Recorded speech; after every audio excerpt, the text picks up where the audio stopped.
let there be light was one of the first things that God said in the beginning of time. And we're going to talk about that and how you can actually apply that to your life right here, right now. So you have that power of your word to create things in your life. And listen, I just want to say, I understand where you're at.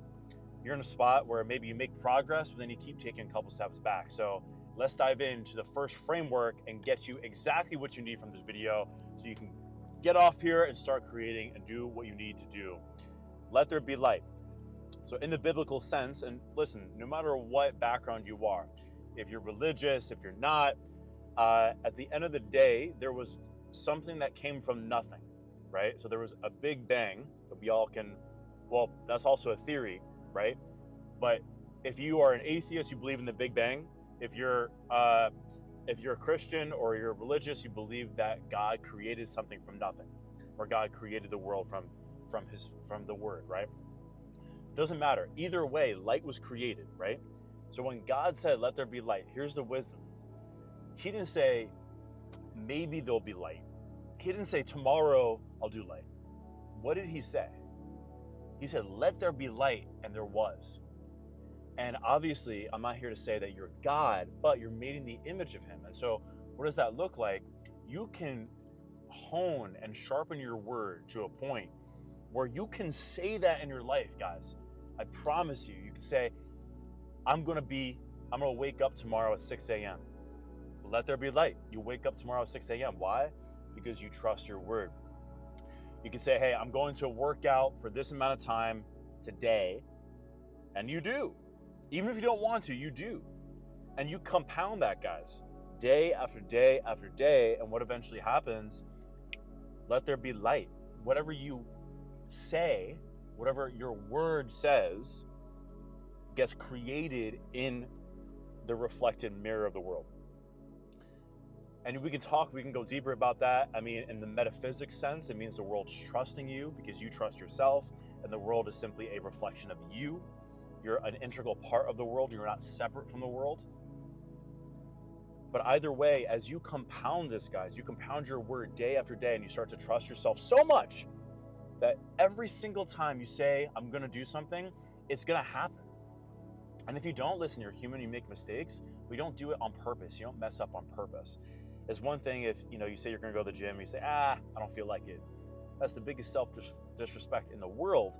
But the highest respect is actually going to the gym day after day because you say you're going to. And it could be as simple as this. I'm going to drink water day after day. As long as you keep your word, that's what's going to happen. Now, the second framework is compound interest. Einstein said this. He said, one of the most powerful things in the universe is compound interest. And if you don't understand it, you get used by it. And if you do understand it, you use it.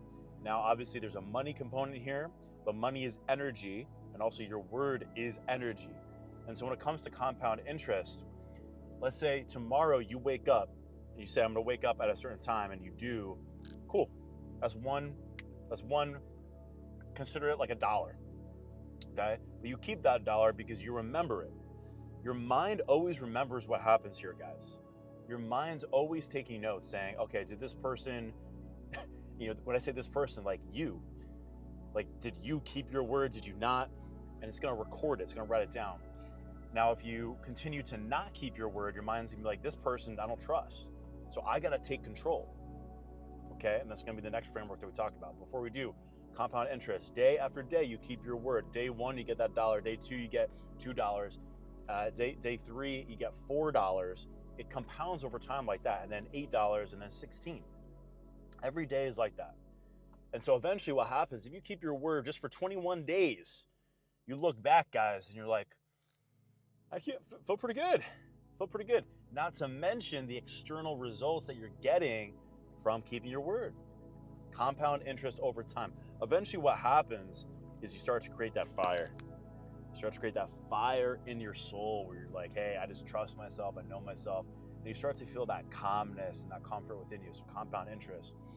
I'm going to give you guys an actual bonus round, #bonus round, tweet it to your friends, is the nature of the mind. So a lot of you're on this video, you make progress and you take a couple steps back, right?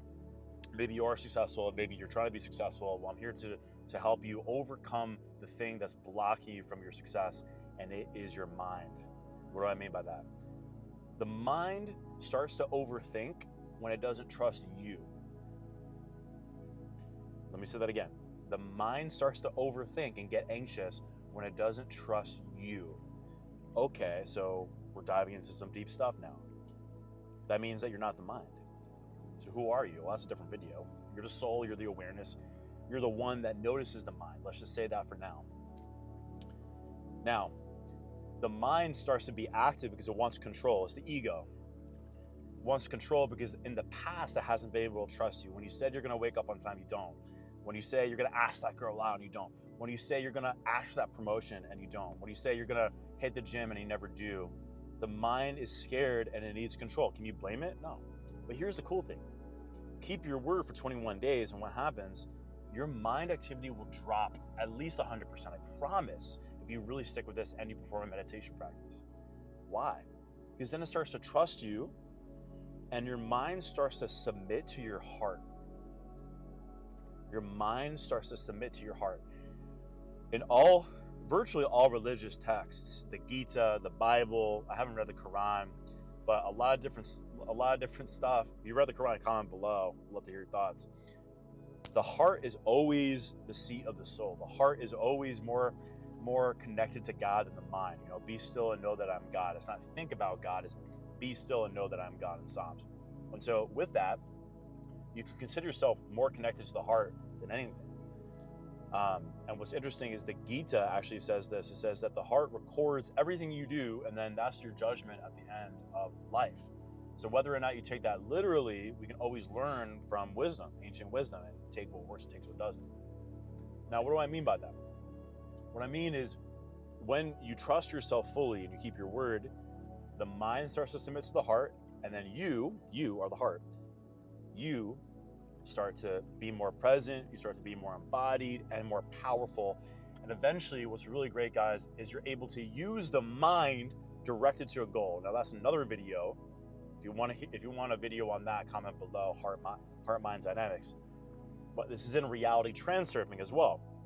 Heart-mind coherence, and Joe Dispenza talks about this. If you really want something in your heart, but your mind's pulling you in a different direction, maybe you have a goal right now, it's gonna be difficult to get it.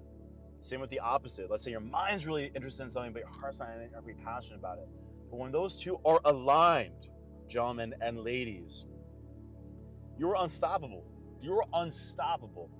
And so you're able to lower that mind activity and be more at peace. So it literally just comes with keeping your word. A lot of you, I experienced deep overthinking for a long time, and I started keeping my word, and I started getting more confident, and my mind started subsiding a lot more. So try it out. The last framework of this, guys, and we're gonna give you an action step at the end of this video. So make sure to like and subscribe this video right now, just so you don't lose any progress. We're gonna have videos all across the board to help you focus, help you crush, and I just want to give value completely for free here. So think of your word like a weapon. Now, a lot of you might just have sticks. So let's say you're fighting against a bear, you're Russian style, right? It's actually snowing right now. I'm in New York. Pretty brutal. I love it though. You have little sticks, you're trying to fight something with a stick. Like, what are you doing? And snap it away. It's like, hey, this is nothing.